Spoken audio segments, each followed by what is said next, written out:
138 वचन 2 के अनुसार वहां पे दाऊद कहते हैं कि परमेश्वर तेरी मंदिर की ओर मुड़कर मैं तुझे दंडवत करूंगा और तेरी सच्चाई और तेरी भलाई के कारण मैं तुझे धन्यवाद देता हूं, क्योंकि तूने अपने बड़े नाम से अधिक अपने वचन को अधिक महत्व दिया है। और हमारा ये जो टॉपिक है, ये टॉपिक इसी विषय पर है कि वचन को अधिक महत्व क्यों। हमारे जीवन में हम हमारे करियर को महत्व देते, हमारी जॉब को महत्व देते, फैमिली को महत्व देते, बच्चों को महत्व देते, परिवार को महत्व देते, अपने खुद की आन बान शान को महत्व देते हैं। लेकिन बाइबल हमें एक पहले स्थान पर, अव्वल स्थान पर, फर्स्ट प्रायोरिटी के बारे में जब बताती है तो वहां पे वचन को प्रायोरिटी जाती है। शायद ये बात जो व्यक्ति आध्यात्मिक नहीं है, जो आत्मिक नहीं है, उसे ये बात मूर्खता की लगेगी।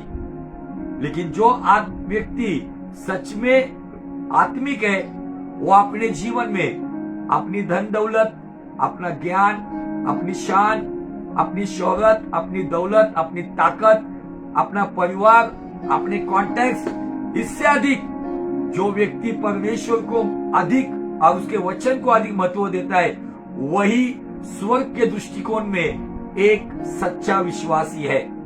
फिर वो कोई भी हो सकता है, hi fi, middle class, lower class, पढ़ा लिखा हो, अनपढ़ हो, साधारण काम करने वाला हो, बड़ा काम करने वाला हो, बड़ा मिनिस्ट्री वाला हो या साधारण मिनिस्ट्री वाला हो, कोई भी हो, जिसके जीवन में वो अपने सभी बातों से अधिक परमेश्वर को, वचन को अधिक महत्व देता है, उस व्यक्ति के प्रति परमेश्वर संतुष्ट रहता है। जो वचन के लिए जीता है, वो वचन के लिए रिश्ते नातों से अधिक, धन दौलत से अधिक, दौलत शौहरत से अधिक, अपने बड़े नाम से अधिक, अपनी इज्जत से अधिक, वो वचन को अधिक महत्व देता है। और जो व्यक्ति इस तरीके से जीवन जीता है, उसके अंदर क्या दिखता है पता है? उसके अंदर खुद ब खुद संसार का रचयिता, परमेश्वर का प्रिय पुत्र, यहूदा का शेर बब्बर, वो प्रिय मेमना उस व्यक्ति के भीतर दिखता है। क्योंकि वो व्यक्ति अपने जीवन में भले उसका नुकसान हो, भले उसे अपमान मिले, भले उसे दुख दर्द बर्दाश्त करना पड़े, लेकिन जो वचन को अपने जीवन में अधिक महत्व देता है, वो व्यक्ति परमेश्वर की दृष्टिकोण में अनमोल है। अगर आप चाहते हो कि परमेश्वर की दृष्टिकोण में आपको एक अच्छा स्थान मिले, तो मुझे आपको बताना है, आपके जीवन में सभी बातों से अधिक वचन को अधिक महत्व देना चाहिए। क्योंकि दाऊद भजन संहिता 138:2 में परमेश्वर के हृदय को प्रकट करता है।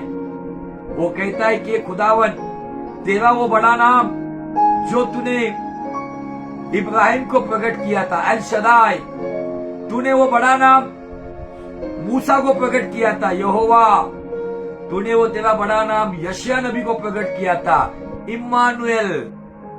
ये सारे बड़े नामों से हे परमेश्वर, तू अपने वचन को अधिक महत्व देता है। आपके जीवन में अगर मैं आपको बताना चाहता हूं, अगर वचन को महत्व नहीं है, आपकी जिंदगी में आपने कितना पैसा कमाया, आपने कितनी इज्जत कमाई, आपने कितना अच्छा फ्यूचर बना के रखा है, ये सारा जीरो है। क्योंकि यीशु मसीह ने स्पष्ट रीति से कहा है, आकाश और पृथ्वी टल जाएगी, लेकिन मेरा वचन कभी ना टलेगा। आज आपके अंदर जो टिकाऊ है, जो अटल है, वो बात अगर आपके भीतर है, तो वही बात आपको पाप करने से बचाएगी, वही बात आपको दुष्ट राह पे जाने से बचाएगी, वही बात आपको गलत डिसीजन लेने से बचाएगी, और वो है परमेश्वर का पवित्र वचन। आज आपके जीवन में अगर बुद्धि है, ज्ञान है, धन दौलत, अच्छी पर्सनैलिटी है, सब कुछ है, लेकिन खुदा के वचन के लिए अगर जगह नहीं है तो आपकी हृदय की जमीन वो जमीन है जहाँ पे अच्छा बीज बोने के बाद भी उस भूमि से कुछ उपज आती नहीं है, फसल आती नहीं है। यीशु मसीह ने उन यहूदियों को कहा था यूहन्ना के 8वें अध्याय में कि आपके अंदर मेरे वचन के लिए जगह नहीं है। आज बहुत सारे लोगों के जीवन में एंटरटेनमेंट के लिए जगह है, दुनियादारी के लिए जगह है, संसारिक बातों के लिए जगह है, किसी की निंदा करने के लिए जगह है, लेकिन आज वचन को जगह नहीं है। वचन की बातें भी जितना उनको सोफिस्टिकेटेड है, जितना उनको सहज है, वो बातें फॉलो करने के लिए अच्छी लगती है। बहुत सारे लोगों को केवल बरकत वाले वचन, चंगाई वाले वचन, अच्छे फ्यूचर वाले वचन, भविष्यवाणी वाले वचन अच्छे लगते हैं, लेकिन बहुत सारे लोगों को क्रूस उठाने वाला वचन, बड़े दिल से क्षमा करने वाला वचन, दुख सहने का वचन, ये वचन प्यारे नहीं है। आज मैं फिर से बताना चाहता हूं, वचन में 4 बातें हैं। वचन में 4 बातें हैं। नंबर 1, वचन में आज्ञा है। नंबर 2, वचन में प्रतिज्ञा है। नंबर 3, वचन में खुदा की मर्जी, उसकी इच्छा है। और नंबर 4 पे खुदा का काम है। जब आप वचन को लेकर चलते हो ना, तो आपके लिए वो आज्ञा होती है।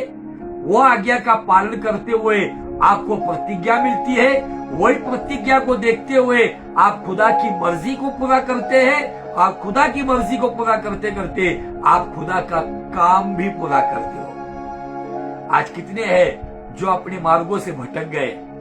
आज कितने हैं जिन्होंने अपना ट्रैक छोड़ दिया है? क्यों? क्योंकि शुरुआत उन्होंने आत्मा से की, लेकिन अभी वो शरीर से जीवंत होना चाहते हैं। लेकिन मुझे आपको बताना है, यीशु मसीह जो हमारा उद्धार करता है, उसने यूहन्ना 6:63 में कहा है, मेरा वचन जीवन और आत्मा है। अगर आपको एक अच्छा जीवन चाहिए तो आपको वचन को ग्रहण करना होगा। आपके जीवन में वचन को अधिक महत्व देना होगा। वचन के अनुसार जीने के लिए, इसके लिए फिर आपको कई दोस्तों को छोड़ना पड़ेगा, आपकी संगति, आपके रिश्ते नातों को छोड़ना पड़ेगा। जो वचन की रोटी और वचन का पानी पीता है वो हमेशा तृप्त रहता है, क्योंकि वो जीवन का जल है और वो जीवन का पानी है। जब उस वचन को ग्रहण करता है तो परमेश्वर उसे अंदरूनी क्षेत्रों में मजबूत और बलवान करता है। आमीन, हालेलुया। आज के दिनों में हमें सोचना होगा, क्या मैं मेरे जीवन में सच में वचन को अधिक महत्व देता हूँ? सप्ताह में एक बार चर्च आने वाले से हम ये नहीं बता सकते कि हम वचन को महत्व देते। क्या मेरे रोजमर्रा जिंदगी में, मेरे काम करने की जगह पर, बिजनेस करने की जगह पर, मेरे परिवार में, समाज में, दोस्ती यारी में, क्या मैं वचन के अनुसार जीवन जी रहा हूँ? मतलब मेरे बोलने में, मेरे बिहेवियर में, मेरे चाल चलन में, मेरी संगति में, क्या मेरे अंदर से मेरा परमेश्वर छलकता है? क्योंकि वचन देहधारी हुआ। पुराने नियम में हम देखते हैं, यीशु मसीह ने वही जवाब शैतान को दिया, मनुष्य केवल रोटी से नहीं तो खुदा बाप से मुख से निकलने वाले वचन से जिएगा। लेकिन नए नियम में वचन देहधारी हुआ। आज बहुत सारे लोगों के मुंह में वचन है, केवल वचन बाहर है, वचन दिमाग में, लेकिन वो वचन जब तक हमारे में देहधारी नहीं होता है, क्षमाशीलता के द्वारा, दया करने के द्वारा, पवित्र चाल चलने के द्वारा, कड़वाहट को निकालने के द्वारा, खुदावंत को संतुष्ट करने के द्वारा, जब वो वचन हमारे अंदर देहधारी होके हम जब प्रैक्टिकली चलते हैं ना, तब दुनिया को हमारे अंदर, हम नहीं तो हमारा रचयिता यीशु मसीह दिखता है और लोगों को ये महसूस होता है, हाँ ये केवल फॉर नेमसेक मसीह नहीं है, नामधारी मसीह नहीं है, तो ये सच में आत्मा और सच्चाई से चलने वाली मसीह है। वचन को अधिक महत्व क्यों देना चाहिए? इसके लिए हमने जिस वचनों के ऊपर अध्ययन किया था वो वचन है पत्रस का दूसरा पत्र और पहला अध्याय और वचन 4, जिनके द्वारा उसने हमें बहुमूल्य और बहुत ही बड़ी प्रतिज्ञा दी है, मैंने कहा वचन में आज्ञा है, प्रतिज्ञा है, काम है और खुदा की इच्छा है। यहाँ पे दिया है, वो पतरस कहता है कि परमेश्वर ने हमें बहुत बहुमूल्य और बड़ी प्रतिज्ञा दी है या वचन दिया है, ताकि इनके द्वारा, मतलब उन प्रतिज्ञाओं के द्वारा, उन वचन के द्वारा, उन आज्ञाओं के द्वारा, खुदा के काम करने वाले वचन के द्वारा, खुदा की मर्जी पूरी करने वाले वचन के द्वारा तुम उस सड़ाहट से छूटकर जो संसार में बुरी अभिलाषाओं से होती है, छूटकर ईश्वरीय स्वभाव के सहभागी हो जाओ। वचन का काम क्या है पता है? वचन को अधिक महत्व क्यों देना है पता है? भजन संहिता 119:11 में दाऊद फरमाते हैं, हे खुदावन, मैं तेरे खिलाफ गुनाह ना करूं या पाप ना करूं, इसलिए तेरा वचन मैंने मेरे हृदय में महफूज रखा है।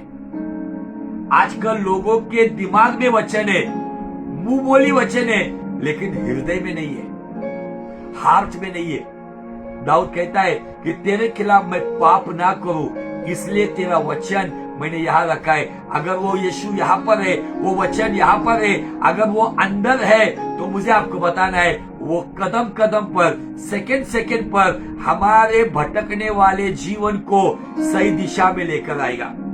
आज बहुत सारे लोग व्यभिचार में क्यों पड़ रहे पता है? मुझे बताने के लिए बहुत खराब लगता है।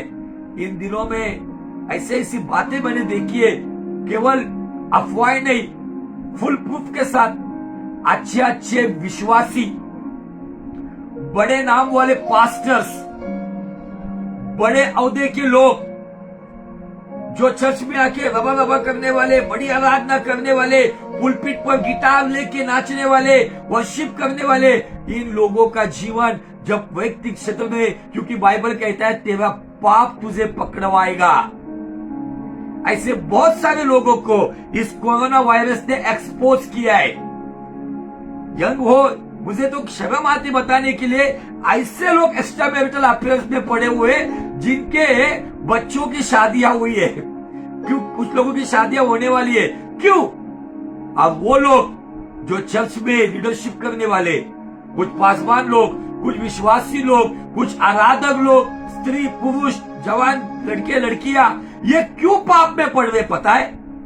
इसका कारण वचन दिमाग में है, वचन जुबान पे, वचन हृदय में नहीं है। इसलिए वचन का जो काम है, जो हमने दूसरा पत्रस 1:4 में देखा है, वचन क्या करता है? हमें संसार की सड़ाहट से छुटकारा देके ईश्वरीय स्वभाव का सहभागी बनाता है।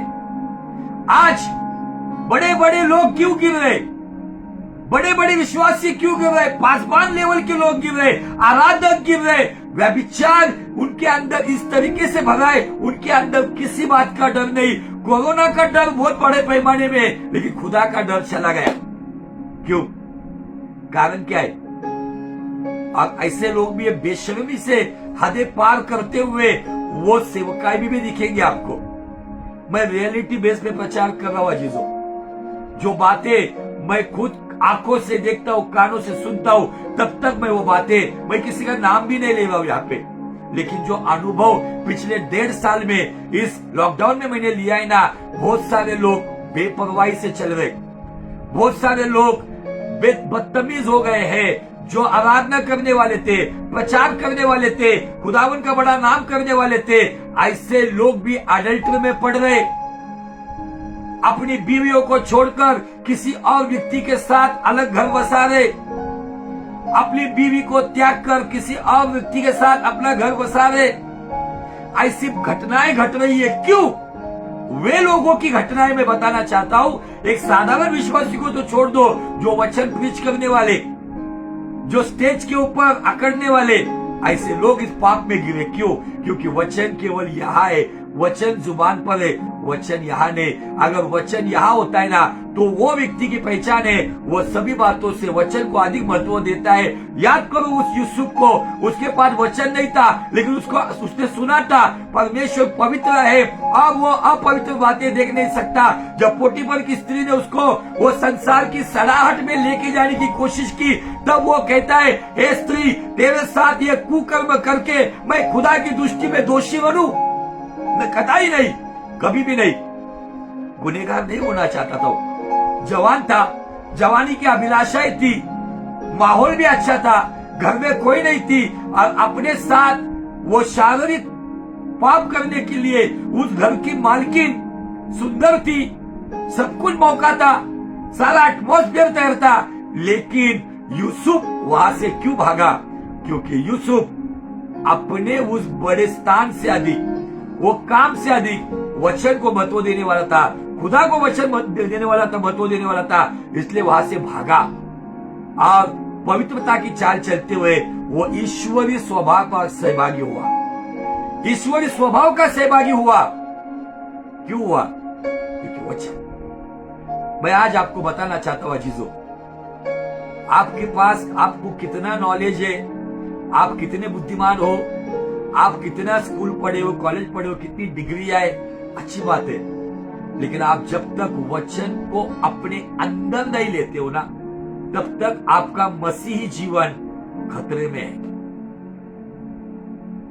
क्योंकि वचन, तेरा कलाम मेरे पैरों के लिए दिए के नहीं है, मार्गों के लिए रोशनी है। तेरा कलाम जीवन की रोटी है, तेरा कलाम हथौड़ा है, तेरा कलाम अग्नि है, तेरा कलाम वो कड़वा रस भी है। आप जब तक वचन को अपने जीवन में अधिक महत्व नहीं देंगे, बहुत सारे लोग कहते हैं कि पास्टर जी हम कंट्रोल नहीं कर पाते, हम इन पापों के गिरने से पहले कंट्रोल नहीं कर पाते। क्यों नहीं कंट्रोल कर पाते? कंट्रोल करने वाला कंट्रोलर आपके अंदर नहीं है। केवल रबा रबा बोलने से, भविष्यवाणी की बातें सुनने से, बड़ी बड़ी सभाओं को अटेंड करने से आप मसीह नहीं होते। जब तक आप वचन के लिए नहीं जियोगे, वचन आपके भीतर होना चाहिए। वचन का मकसद 2 पत्रस 1:4 में है। वचन का पर्पस उसमें लिखा है, what is the purpose behind word of God. Purpose number 1, वचन हमें संसार की अभिलाषाओं से उत्पन्न होने वाली सड़ाहट से डिलीवरेंस देता है, छुटकारा। और नंबर 2, छुटकारा होने के बाद हमें ईश्वरीय स्वभाव का पार्टेकर, सहभागी बनाता है। वाह!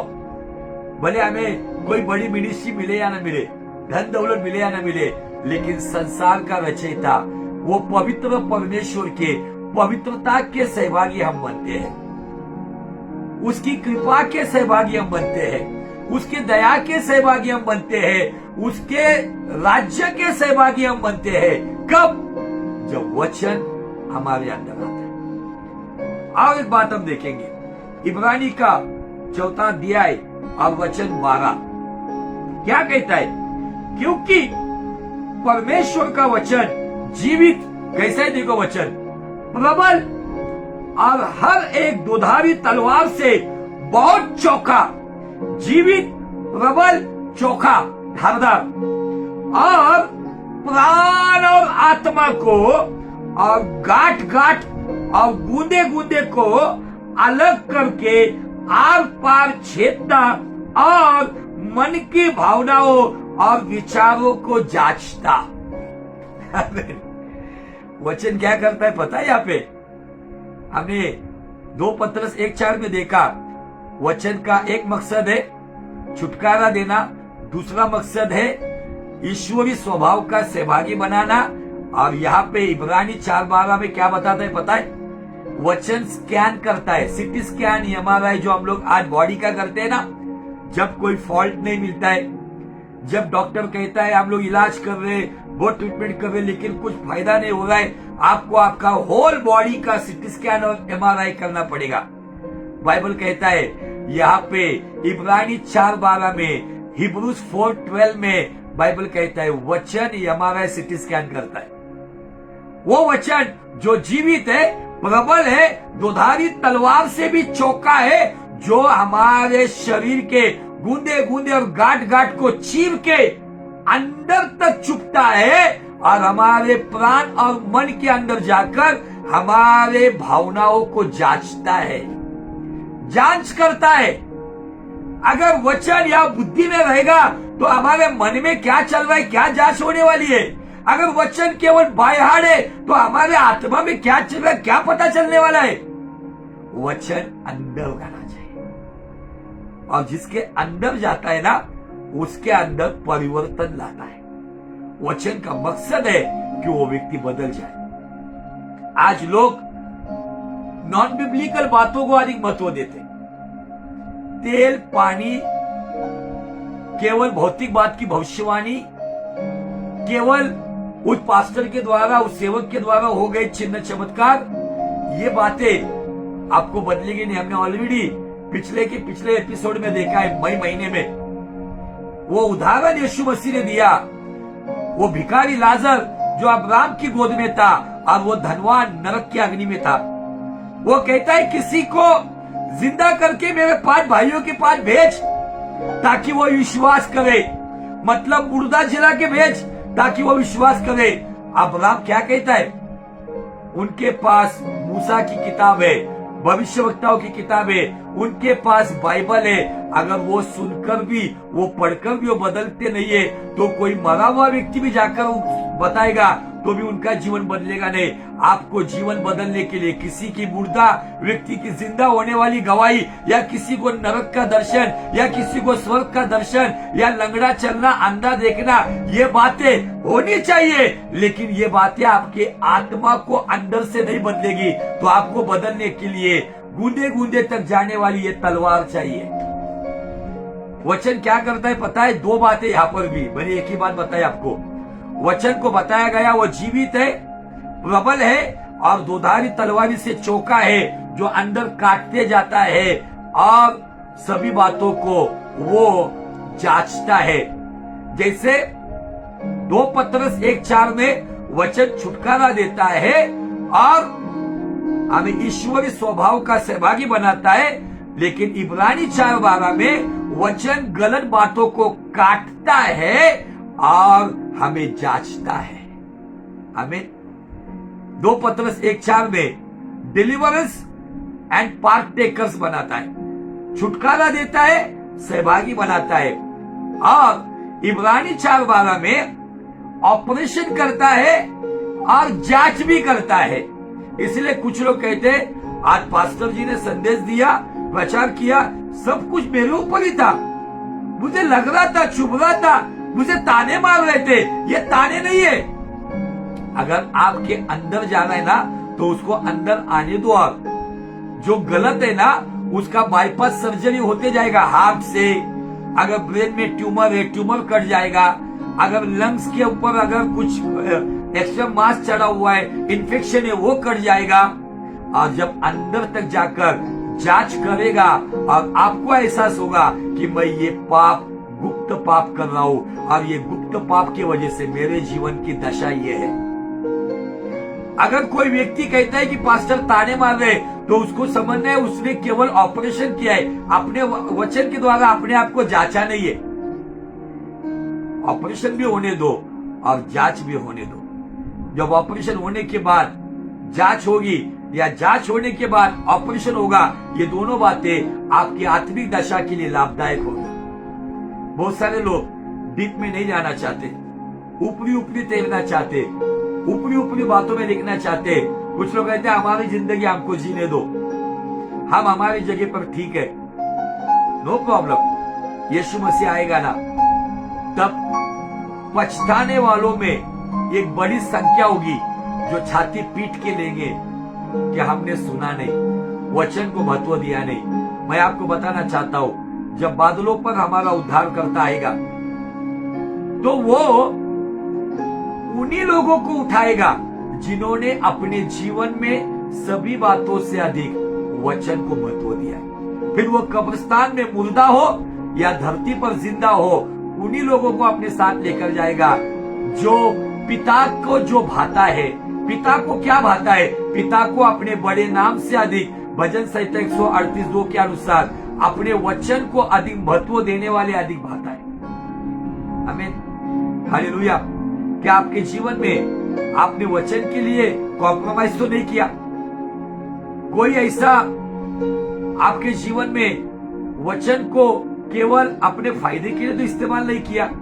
कुछ लोग मिलावट कर रहे। इन दिनों में सभी प्रकार के प्रॉब्लम चल रहे, वचन प्रचार करने वाले भी है, लेकिन आपको भी अभी जांचना होगा, क्या मैं मिलावटी खा रहा हूं या मैं शुद्ध खा रहा हूं? ये बात की भी जांच करनी जरूरी है। मैं आज, जैसे पिछले वक्त हमने नूह के जीवन से देखा था, नूह के हालात क्या थी। नूह के पास खुदा का वचन आया, नूह के जीवन में खुदावन ने अद्भुत काम किया। हमने देखा कि वो बात उसके पास आई, उसका उसने पालन किया। नूह के ऊपर दोष लगाया जाता था, वो भी हमने देखा। नूह ने वचन को फॉलो किया, इसलिए नूह को धार्मिकता का प्रचारक कहा गया, प्रीचर ऑफ राइचियसनेस। धार्मिकता का वतनदार उसको कहा गया है। क्यों कहा गया? क्योंकि वचन के वजह से वो धर्मी ठहरा, वचन का फॉलो करने की वजह से वो धर्मी ठहरा। उस संसार में इतने गंदे लोग थे, उसमें खुदा को केवल एक ही व्यक्ति दिखा जो धर्मी था, जो परमेश्वर का चुना हुआ था, और परमेश्वर ने उसका इस्तेमाल किया। आज हम देखेंगे इब्राहिम के जीवन में। आपको पता है, प्रतिज्ञा के बारे में जब हम देखते हैं तो प्रतिज्ञा प्राप्त करने वाला उस व्यक्ति की पहचान है हमारे पास, जिसका नाम है इब्राहिम। इब्राहिम के बारे में एक छोटी सी झलक अगर हम देखेंगे, इब्रानी का 11 अध्याय और वचन 17 ऐसा कहता है, विश्वासी से अब्राम ने परखे जाने के समय इसहाक को बलिदान चढ़ाया, और जिसने प्रतिज्ञाओं को सच माना था, जिसने प्रतिज्ञाओं को सच माना था। आमीन। मतलब जब वो कसदियों के ऊर नाम के उस देश से जब वो निकला, तब उसको परिणाम नहीं मिला था, ब्लेसिंग नहीं मिली थी, केवल प्रतिज्ञा मिली थी। जब उसका पिता तेरह जब हारान में आके मर गया, वहां से आगे जब वो आता है, उत्पत्ति 12 में उसको प्रतिज्ञा मिली, और उस प्रतिज्ञा को लेकर इब्राहिम चलता गया 10 साल, 15 साल, 20 साल चलते गया, लेकिन प्रतिज्ञा के अनुसार प्रतिफल नहीं पाया। उसको उस बीच लूत उसकी तरफ से अलग हो गया, जिससे वो अधिक प्यार करता था। उसके बाद वो हेब्रोन में आया, हेब्रोन में उसने वेदी बांधी, हेब्रोन में वो खुदा की संगति में बढ़ रहा था, खुदा की बातों सुन रहा था। हेब्रोन में उसने एक बड़ी जीत हासिल की, 5 राजाओं को हराया। हेब्रोन में उसने मलकीसदेक का महायाजक यीशु मसीह का दर्शन पाया। संसार का पहला 10वां अंश वहां पर इब्राहिम ने मलकीसदेक को दिया, और संसार का पहला प्रभु भोज मलकीसदेक ने इब्राहिम को दिया। उसके बाद 15 अध्याय उत्पत्ति का शुरुआत होती है, और शुरुआत में बाइबल कहती है, इन बातों के पश्चात मतलब वो लूत से अलग होने के पश्चात, वो हेब्रोन में आने के पश्चात, लूत को बंदी करके कुछ राजा उसको उठा के ले जाते उसके परिवार समेत, लूत को छुटकारा देने के पश्चात, उन 5 राजाओं के ऊपर जीत हासिल करने के पश्चात, मलकीसदेक का याजक यीशु मसीह का दर्शन पाने के पश्चात, उसके द्वारा प्रभु भोज लेने के पश्चात, 10वां अंश देने के पश्चात, ये सारी घटनाओं के पश्चात एक घटना घटी है। क्या है? देखो, इन बातों के पश्चात यहोवा का वचन दर्शन में अब्राम के पास पहुंचा। आजकल के लोगों के दर्शन में BMW पहुंचती है, बड़ा बंगला पहुंचता है, शादी नहीं हो रही है तो एक सुंदर लड़की का दर्शन पहुंचता है, अब वो उस लड़की को अपने चर्च में ही कहता है, खुदा ने दर्शन में मुझे तुझे दिखाया है, चलो हम शादी करते हैं। कुछ महीनों के बाद लड़ झगड़ कर अलग भी हो जाते हैं। बकवास दर्शन पा रहे लोग। दर्शन में आज किसी को वचन नहीं आता है क्या? अब्राम इन बातों के पश्चात और एक बात में निराश और मायूस था। कौन सी बात? अब्राम अपने कानों पर सुन रहा था। उसके डेरे में लोग कह रहे थे, अब्राम तो बूढ़ा होते जा रहा है, इसहाक अपना सारा भी बूढ़ी होती जा रही, लेकिन इनको बच्चा नहीं है। अभी इन दोनों के बाद इनका जो नौकर है, दास गुलाम दिमिश्कवासी एलिएजर, यही अभी अगला मालिक होगा। ये चर्चाएं चल रही थी। एक साइड से अब्राहम दर्शन देख रहा है, मलकीसदेक को मिल रहा है, बड़ी जीत हासिल कर रहा है, खुदा के साथ संगति कर रहा है, लेकिन एक साइड में इब्राहिम कहीं ना कहीं मायूस है। और उस वक्त क्या हुआ पता है? उस वक्त उसके पास प्रतिज्ञा नहीं, तो बाइबल कहती है दर्शन में वचन आया। अब वो वचन क्या कहता है पता है? देखो आगे, अब्राहम मत डर, मैं तेरी ढाल और तेरा बड़ा प्रतिफल हूं। 3 बातें कहना है। मत डर, मैं तेरी ढाल, मैं तेरा बड़ा प्रतिफल हूं। दर्शन में अब्राहम को इसहाक नहीं दिखाया। दर्शन में उसको आने वाली पीढ़ी को उनके चेहरे नहीं बताए। आज बहुत सारे लोग कहते हैं दर्शन में ये देखा, दर्शन में वो देखा, मेरा ये दर्शन, मेरा फलाना दर्शन। अब्राहम को दर्शन कब आया? जब वो मायूस था। दर्शन क्यों आया? क्योंकि प्रतिज्ञा को ऊपर विश्वास करते हुए परिणाम ना मिलने के बावजूद भी वो कसदियों के ऊर में अपने मुल्क लौटा नहीं था, तो वो यहोवा के साथ चल रहा था। उसके जीवन में जो आशीष के बारे में खुदा ने कहा था, हेब्रोन में उसको धूल बताई थी, धूल मिट्टी से भी अधिक, रेती से भी अधिक तेरी संतान होगी, लेकिन एक बच्चा पैदा नहीं हुआ था। लेकिन उसके बावजूद इब्राहिम ने खुदा की संगति को छोड़ा नहीं। इसीलिए वचन आया 3 बातों पर, डर मत, मैं तेरी ढाल हूं, मैं तेरा अत्यंत बड़ा प्रतिफल हूं। आज की डेट में अगर अभी भी आपको जैसा चाहिए आपने पाया नहीं होगा, खुदावन कहता है मेरे बच्चे डर मत, परिस्थिति कुछ भी हो, ये वायरस की दूसरी लहर है, तीसरी लहर आने दो, चौथी आने दो या 100 नंबर की लहर आने दो, मैं तेरी ढाल हूं और मैं तेरा अत्यंत बड़ा प्रतिफल हूं। और इन वचन को लेकर अपने जीवन में जो अंदर तक उन वचनों को लेकर जो अपना जीवन खुदावन को बलिदान करेगा, मुझे आपको बताना है इन संसार के सारी गलत सड़ाहट से, सारे अटैक से, शैतान के हर एक हमले से खुदावन उनको छुटकारा देगा और उन्हें अपने स्वभाव का सहभागी बनाएगा। ये वचन आपके अंदर आएगा, गलत बात को इब्रानी 4:12 के अनुसार काटेगा और आपकी जांच करते हुए आपको इब्राहिम के नहीं परमेश्वर के ईश्वरी स्वभाव के सहभागी बनाएगा। इब्राहिम ये बातें सुनकर कहता है, प्रभु मैं तो निर्वंश हूं, निसंतान हूं, मेरी पत्नी बांझ है, मेरा नौकर एलिएजर अभी मेरा वारिसदार बनेगा।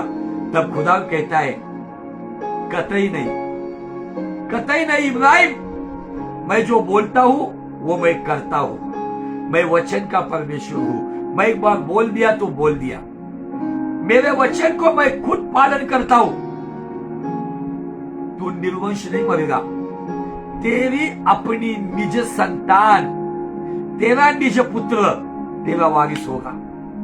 ये बातें सुनकर बाइबल कहती है इब्राहिम ने यहोवा पे विश्वास किया, आगे दिया है इसी के कारण परमेश्वर ने इब्राहिम को धार्मिकता के लेवल पर धर्मी गिना, धर्म गिना। इंसान ने बनाए हुए धर्म नहीं, राइचियसनेस ने उसको गिना। राइचियसनेस की परिभाषा यहां पर है। What is the definition of righteousness? उसकी परिभाषा इस उत्पत्ति के 15 अध्याय के, जहां पे हमने अभी पढ़ा था, उत्पत्ति के 15 अध्याय में जब ये सुनने के बाद 15:5 में जब उसने देखने के बाद तारांगन से अधिक तेरी संतान होगी, तारों से अधिक तेरी संतान होगी, इस बात पे उसने विश्वास किया कि खुदावन कहता है तेरा ही वंश, तेरा निज पुत्र तेरा वंश चलाएगा। उसने यहोवा पे विश्वास किया। उत्पत्ति 15:6 में बाइबल कहता है यहोवा ने इस बात को उसके लेखे में धर्म गिना। धर्म गिना, याकूब कहता है धार्मिकता गिनी, और उसके द्वारा वो परमेश्वर का मित्र हुआ। कब धर्म गिना? जब इसहाक का जन्म नहीं हुआ। कब धर्म गिना? कुछ ना मिलने के बावजूद भी वो परमेश्वर से वफादार था। उसकी आयु बढ़ती जा रही थी। रोमियो 4:18 में ऐसा लिखा है, निराशा में भी इब्राहिम ने आशा से विश्वास किया, प्रतिज्ञा पे उसे संदेह ना किया, तो विश्वास पे निर्बल ना होते हुए अपनी 100 साल की मरी हुई जवानी और सारा कई 90 साल का मरा हुआ गर्भ उसे जानने के बावजूद उसने प्रतिज्ञा पे विश्वास किया, इसलिए उसने बड़ा प्रतिफल पाया और वो ईश्वरीय स्वभाव का सहभागी हुआ। आमीन। लोगों की बातों पर कान नहीं लगाया, हालात को देखकर वो मायूस नहीं हुआ, क्योंकि उसको पता है प्रतिज्ञा देने वाले को, हमने थोड़ी देर पहले इब्रानी 11:17 में देखा, प्रतिज्ञा देने वाले पर उसने ऐसा विश्वास किया कि वो सच्चा है। हालेलुया। आपको भी इन दिनों में प्रतिज्ञा देने वाला, वचन देने वाला, आज्ञा देने वाला, अपनी मर्जी बताने वाला, अपने काम हम पर सौंपने वाला, उसे सच्चा मानो, तब जाकर आप किसी पाप में नहीं गिरोगे, आप किसी बंदिशों में नहीं गिरोगे, आप किसी गलत अट्रैक्टिव संसार की बातों में नहीं पड़ोगे, तो खुदावन आपको चलाएगा और आपको ईश्वरी स्वभाव का सहभागी बनाएगा, गलत बातों से छुटकारा देगा। वचन आपके जीवन से इब्रानी 4:12 के अनुसार गलत बातों को छाट देगा और आपको जांचेगा, और जो गलत है वो छोड़ने के लिए पवित्र आत्मा आपको मजबूर करेगा, और जो सही है वो करने के लिए पवित्र आत्मा आपको अगुवाई करेगा, और उसके द्वारा परमेश्वर के पुत्र के नाम को जलाल मिलेगा, और वो जलाल पिता के राज्य को बढ़ाएगा। आमीन। हालेलुया। खुदावन चाहता है अजीजों, इन दिनों में इन परिस्थितियों को, अपने दुखों को, फाइनेंशियल प्रॉब्लम को, आपको मिली हुई नाकामयाबी को, आपके जीवन में आए हुए सताव को, दुख दर्द को, इवन खुशियों को अधिक महत्व मत दो। तो अपने जीवन में वो खुदावन अपने बड़े नाम से अधिक अगर उसके वचन को महत्व देता है तो हम किस खेत की मूली है। तो आइए आज खुदा के साथ फिर से एक बार वाचा बांधकर कहते हैं कि खुदावन तेरे वचन को हम केवल दिमाग में नहीं रखेंगे, जुबान पे नहीं रखेंगे, तो हृदय में रखेंगे, क्योंकि यीशु ने कहा है जो मुंह से अंदर जाएगा वो शौचकूप से बाहर निकल जाएगा, लेकिन जो अंदर से बाहर आएगा वो तुम्हारे शरीर को भ्रष्ट कर सकता है, लेकिन हमारे अंदर से भ्रष्ट करने वाली बातें नहीं आएगी, तो हमारे अंदर से जो भ्रष्ट है उसको बदलने वाली बातें आएगी। ऐसा जीवन हम जिएंगे। इन दिनों में खुदावन हम सभी को जांच रहा है, कितने लोग वचन के नहीं जी रहे। आपको बदनाम करने का बड़ा साजिश किया जाएगा, आपको गिराने की बड़ी साजिश की जाएगी, आपके अपने आपके खिलाफ हो जाएंगे, लेकिन उसके बावजूद भी अगर आप वचन के लिए जियोगे, प्रेरित 19:20 कहता है सभी बातों के बाद परमेश्वर का वचन प्रबल होते गया, बढ़ते गया, सामर्थ्य बढ़ते गया। क्यों? क्योंकि प्रेरित अपने लिए नहीं, अपने अभिषेक के लिए नहीं, बड़े सेवकाई के लिए नहीं, तो वचन के लिए जी रहे थे। आपका और मेरा कर्तव्य है सभी बातों से अधिक इन दिनों में वचन को अधिक महत्व दो। रिश्ते नाते हमें महत्व दे या ना दे, अपने हमें महत्व दे या ना दे, परिस्थिति हमारे खिलाफ हो या ना हो, मिनिस्ट्री हमारे चले या ना चले, लेकिन हम वचन को महत्व देने वाले वचन से प्रेम करने वाले, वचन के अनुसार जीने वाले वे लोग बने जिससे हमारा स्वर्गीय पिता पवित्र आत्मा की अगुवाई में यीशु नासरी के नाम में उस आसमान में हमारे जीवन से संतुष्ट हो। ऐसा वचन के अनुसार जीने वाला जीवन जिए। संसार हमें कुछ भी समझे, मूर्ख समझे या तुच्छ समझे, लेकिन अगर वचन के अनुसार हम जीवन जीते तो स्वर्ग हमें सर्वश्रेष्ठ समझेगा। वचन के अनुसार जीवन जीने के लिए पवित्र आत्मा यीशु नासरी के नाम में